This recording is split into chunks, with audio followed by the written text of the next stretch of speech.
Dernière revue de presse de la semaine, bienvenue en Planète Bourse.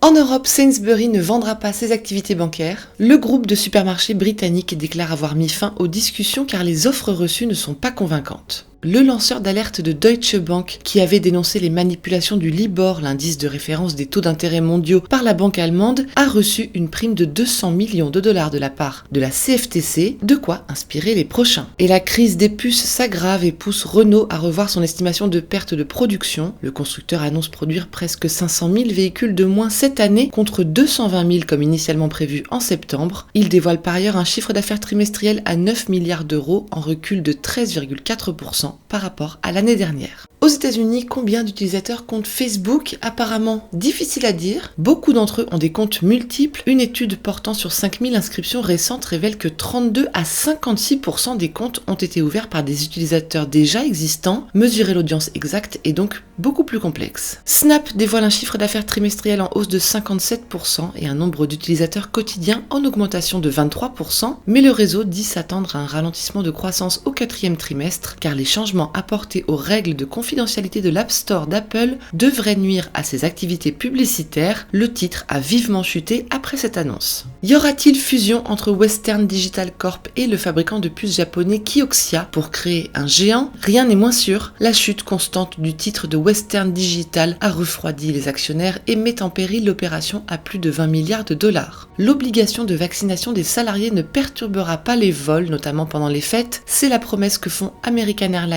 et Southwest Airlines après que des syndicats de l'aviation se sont opposés à la mesure. Il n'y aura pas de licenciement, promettent les compagnies. SkyWest, le transporteur régional américain, a annulé 700 vols jeudi aux États-Unis en raison d'un problème informatique interne qui a paralysé ses opérations pendant 5 heures. Intel dévoile un chiffre d'affaires trimestriel de 19,2 milliards de dollars en hausse de 5% par rapport à l'année dernière et un bénéfice net de 6,8 milliards, mais un peu en deçà des prévisions. La pénurie de composants et la répression des jeux vidéo en Chine ont pesé sur les ventes d'ordinateurs et de puces de serveurs. La holding publicitaire IPG, Interpublic Group of Companies, dévoile une croissance organique trimestrielle de 15% et revoit donc ses prévisions à la hausse pour l'ensemble de l'année à 11%. Les doses de rappel de Pfizer-BioNTech confère aux vaccinés une protection de 95,6% contre le Covid selon une étude, mais la durée de la protection reste inconnue. Google annonce plafonner les frais de son Play Store pour tous les abonnements à partir de 2022 à 15%, une mesure qui concernera Spotify, Duolingo ou encore Bumble,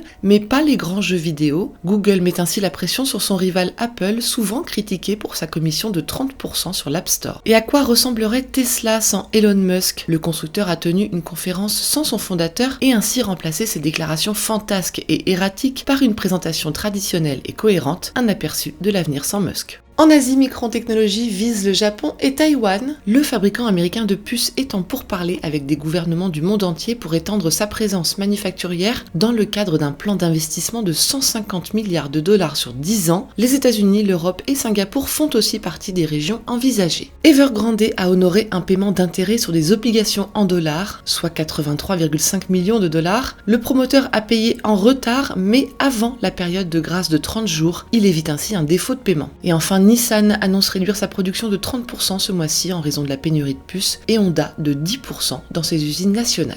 Voilà ce qu'il fallait dire aujourd'hui sur les unes du monde. Très beau week-end à tous, à lundi.